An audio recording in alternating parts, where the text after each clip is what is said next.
بسم اللہ الرحمن الرحیم۔ السلام علیکم۔ اردو سٹوری پوائنٹ میں خوش آمدید۔ ویورز، اردو سٹوری پوائنٹ میں آج آپ ایک اور سچی کہانی ملاحظہ فرمائیں گے، لیکن کہانی شروع کرنے سے پہلے آپ سے درخواست ہے کہ سبسکرائب کا بٹن دبا کر اردو سٹوری پوائنٹ کے ساتھ جڑ جائیے اور ہماری ویڈیو سب سے پہلے دیکھنے کے لیے بیل آئیکن کو ضرور کلک کیجیے۔ میری شادی اپنے خالہ زاد سے ہوئی تھی۔ ان کی کافی زرعی زمین تھی، تعلیم یافتہ بھی تھے مگر تعلیم کو اچھا نہیں جانتے تھے، زمین کی پیداوار کو عزت جانتے تھے۔ جب تک خالو زندہ رہے زندگی پرسکون گزری، ہمیں کسی بات کی فکر نہیں تھی۔ زمینوں کی دیکھ بھال وہ خود ہی کیا کرتے تھے۔ ان کی وفات کے بعد زمین میرے شوہر کی ملکیت میں آ گئی، لیکن انہیں ذمہ داری کا کوئی تجربہ نہیں تھا۔ ہم نہیں جانتے تھے کہ نانا نے 2 شادیاں کی تھیں اور دوسری بیوی سے ان کے 2 بیٹے اور 1 بیٹی تھی۔ یہ شادی انہوں نے خفیہ رکھی تھی۔ منصور ان کی دوسری بیوی سے تھے، گویا وہ میری سوتیلی خالہ کے بیٹے تھے۔ نانا کی وراثت میں ان کی دوسری بیوی کی اولاد کو حصہ نہ ملا۔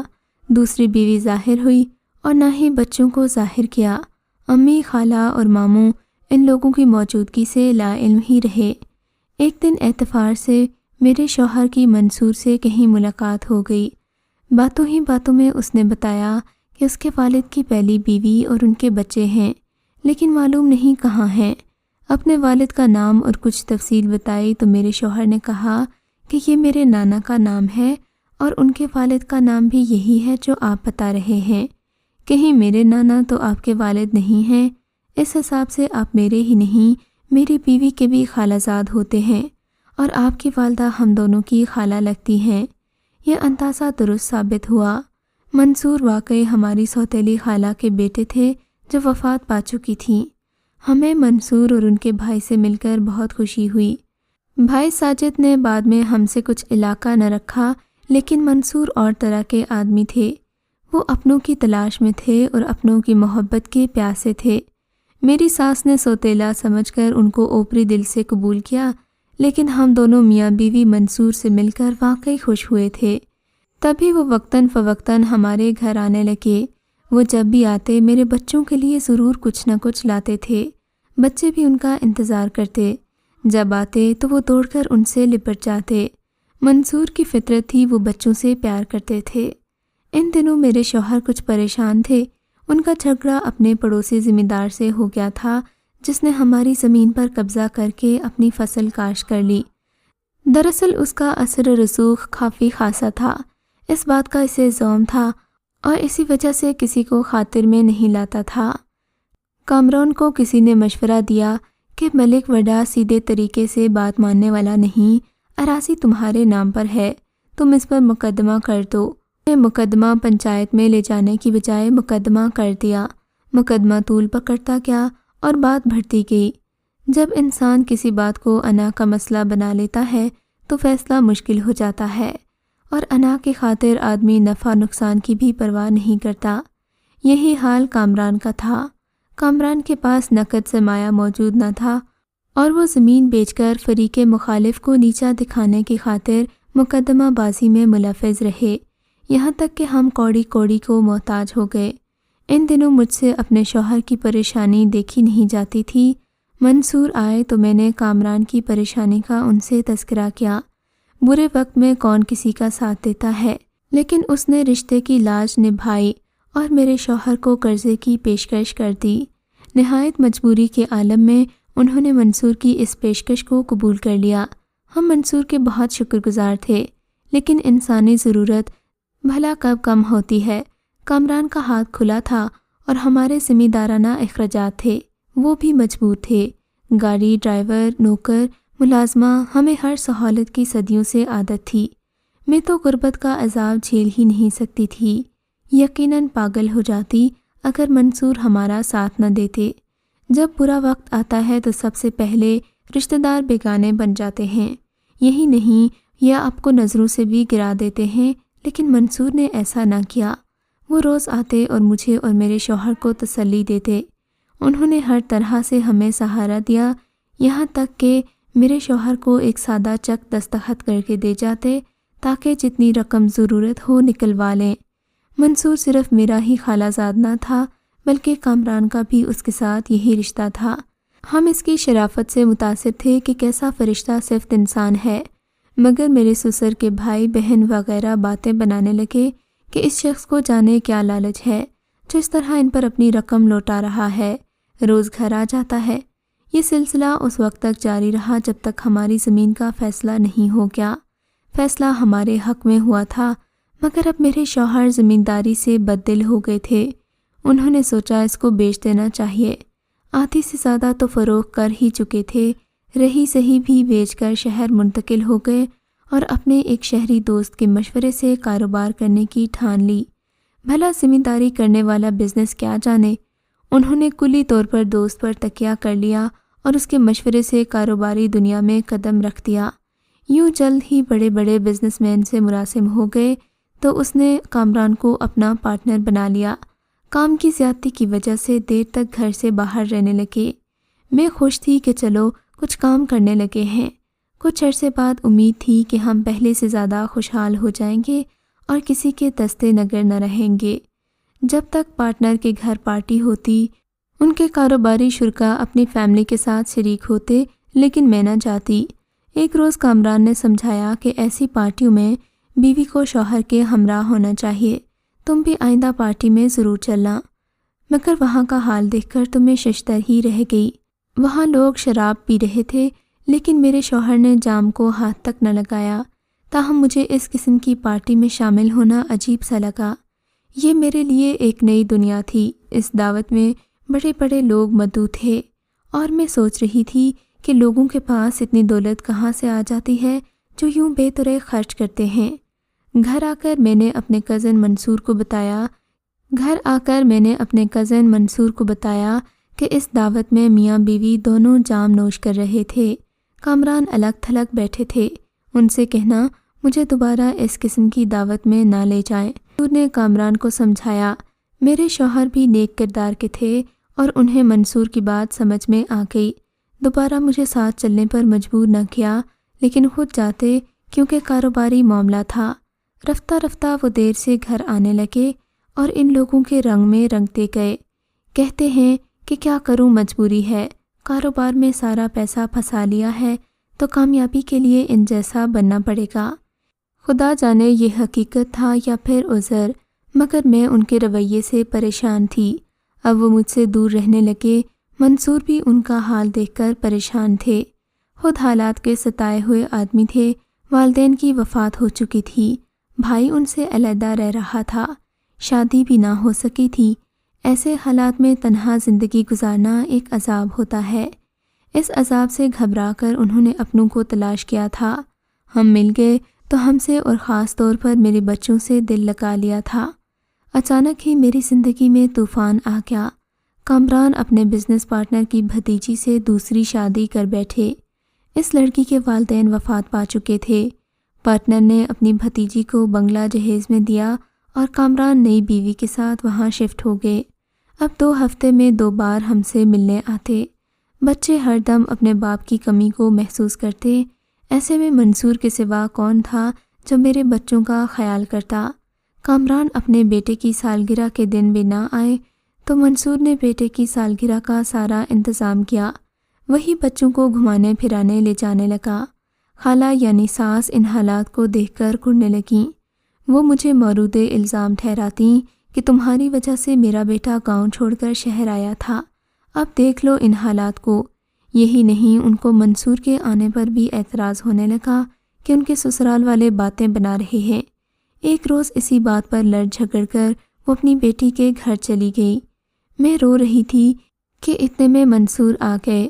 میں نے اپنی پریشانی کا ذکر ان سے کیا۔ کامران نے اتنا بڑا بنگلہ کرائے پر لے لیا ہے، مجھے اس میں اکیلے رہنے سے خوف آتا ہے۔ وہ رات کو گھر نہیں ہوتے، مجھے کوئی چھوٹا سا مکان ڈھونڈنا ہے جو کہ محفوظ ہو۔ فلیٹ میں اکیلے رہا جا سکتا ہے، لیکن اتنے بڑے بنگلے میں اس سنسان جگہ اکیلے رہنا ممکن نہیں۔ کہنے لگا میرا فلیٹ خالی ہے، میں تو دوست کے ساتھ رہتا ہوں، تم چاہو تو اس میں رہ سکتی ہو۔ کامران نے مجھے خرچہ دینے میں لاپرواہی برتنا شروع کی تو بنگلے کا کرایہ بھی وقت پر ادا نہ ہو پاتا۔ تبھی میں نے کہا کہ تم کامران سے بات کرو، اگر وہ رضامند ہو جائیں تو تو میں تمہارے فلیٹ میں شفٹ ہو جاؤں گی۔ منصور نے جا کر کامران سے بات کی تو وہ بولے اس کی جہاں مرضی رہے، مجھے کوئی اعتراض نہیں۔ شوہر کی رضا ملتے ہی میں نے سامان سمیٹا اور منصور کے فلیٹ میں منتقل ہو گئی۔ جب ساس کو پتہ چلا کہ میں منصور کے فلیٹ میں چلی گئی ہوں تو وہ بہت برہم ہوئیں۔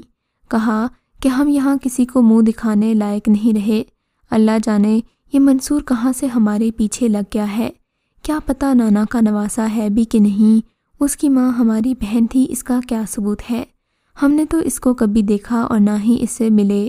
آپ میرے شوہر کے رشتہ دار 100 طرح کی باتیں بنا رہے ہیں، وہ کہتے ہیں تمہاری بہو منصور کے ساتھ مراسم رکھتی ہے، اسی وجہ سے شوہر اور بچوں کو شہر لے گئی۔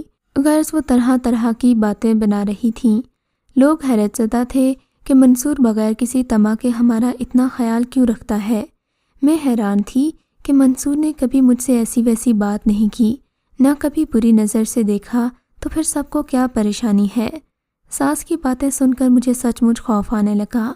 یہ معاملہ سسرال والوں نے میرے شوہر کے کان میں ڈالا، پھر اتنے کان بھرے کہ انہوں نے بدگمان ہو کر مجھے طلاق دی۔ میں کامران کی بے وفائی سے ٹوٹ کر رہ گئی۔ میری ضد اتنا بڑا طوفان لائے کہ یہ جانتی نہیں تھی۔ اب رات دن رونے سے کام تھا۔ ایک دن رو رہی تھی کہ دستک ہوئی، منصور آ گیا۔ اس نے کہا مجھے علم ہوا ہے کہ کامران نے تمہیں طلاق دے دی ہے، اس لیے نہیں آیا کہ تم میرے مکان میں ہو اور عدت میں تھیں، اب تمہارا کیا ارادہ ہے؟ میں نے کہا لوگ کیا کہہ رہے ہیں سنا ہے تم نے، پھر بھی آ گئے ہو، اب تو تمہیں بالکل نہیں آنا چاہیے۔ اس نے کہا میرا دل گواہی دے رہا تھا کہ آج تم بہت پریشان ہو، میں آنا نہیں چاہتا تھا مگر آ گیا۔ تمہارا ہی نہیں کامران کا بھی رشتہ دار ہوں، پہلے اس کے کزن اور اب تمہارے کزن کی حیثیت سے آیا ہوں۔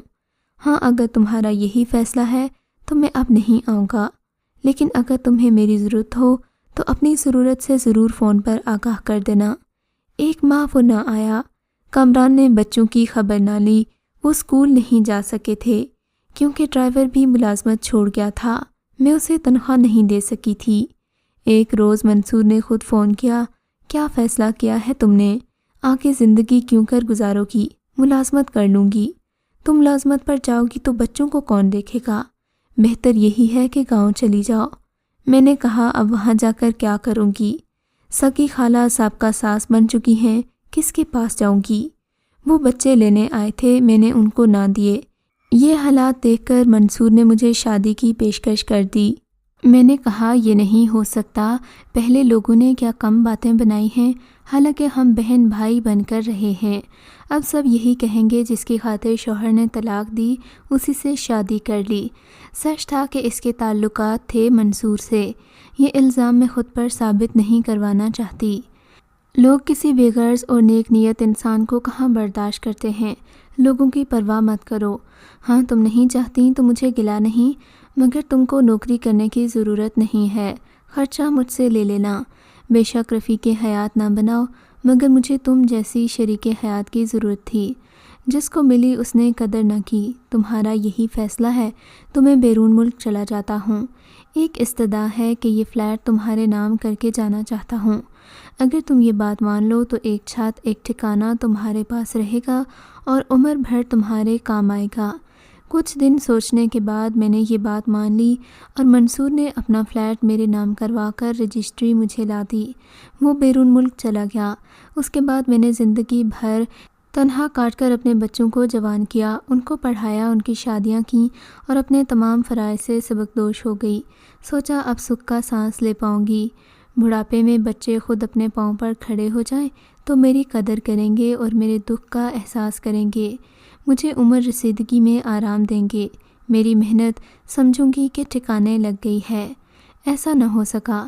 وقت نے ثابت کر دیا کہ میرا فیصلہ درست تھا اور نہیں بھی، کیونکہ بچے اپنی اپنی منزلوں تک پہنچ گئے مگر میں نے اپنی منزل کھو دی تھی۔ اصل منزل میرے بچوں کا باپ کامران تھا۔ اس نے اپنی نئی جنت بسا لی تو یہ منزل کھوٹی ہو گئی اور میری کشتی کھینے والا نہ رہا جو مجھ سے مخلص تھا۔ میری نیا کو منجتھار سے نکالنا چاہتا تھا، میں نے اس کو ٹھکرا دیا۔ آج نہ منزل رہی نہ ساحل رہا۔ بچوں کو اپنی مصروفیات اور اپنے گھر بار سے ہی فرصت نہیں تھی کہ میری خبر لیں۔ میں آج اسی فلیٹ میں رہتی ہوں جو منصور مجھے دے گیا تھا۔ اس کی دی ہوئی چھت نے پناہ دی ہے۔ میرے بچوں کے گھر میں ایک بوڑھی ماں کے لیے جگہ نہیں ہے۔ ان کے پاس وقت بھی نہیں کہ آ کر میری خبر لے لیں۔ بیٹوں نے ایک ملازمہ دی ہوئی ہے جو میرے پاس رہتی ہے، میری خدمت کرتی ہے، لیکن اولاد یہ نہیں سمجھتی کہ بڑھاپے میں ماں باپ کو صرف دیکھ بھال کی ہی نہیں، اولاد کی محبت اور رفاقت کی بھی ضرورت ہوتی ہے۔ بے شک میرے بیٹے میرے اخراجات برداشت کرتے ہیں، میرا پیٹ تو بھر جاتا ہے، لیکن روح بھوکی پیاسی رہتی ہے۔ ان کی محبت کی بھوک اور دیدار کی پیاس مجھے بے آرام رکھتی ہے۔ بیٹی تو کبھی کبھار فون کرتی ہے، سال 6 ماہ بعد چکر بھی لگا لیتی ہے، سمجھتی ہے کہ فرض ادا ہو گیا ہے۔ کاش کوئی اولاد کو یہ سمجھا دے کہ جیسے اپنے بچے تمہیں پیارے ہیں، ویسے ہی مجھے بھی تم لوگ پیارے ہو۔ تم کیوں یہ بات بھول گئی ہو؟ کوئی ان کو کہے زندگی میں اتنے کام ہیں، فرصت کبھی نہیں ملتی، مگر ماں باپ ایسی ہستیوں کے لیے فرصت نکالنی پڑتی ہے۔ اگر آپ کو یہ کہانی اچھی لگی ہے تو اس ویڈیو کو ضرور لائک کیجیے اور کامنٹ سیکشن میں اپنی رائے کا اظہار ضرور کریں۔ اس طرح کی مزید کہانیاں سننے کے لیے اردو سٹوری پوائنٹ کو سبسکرائب کریں۔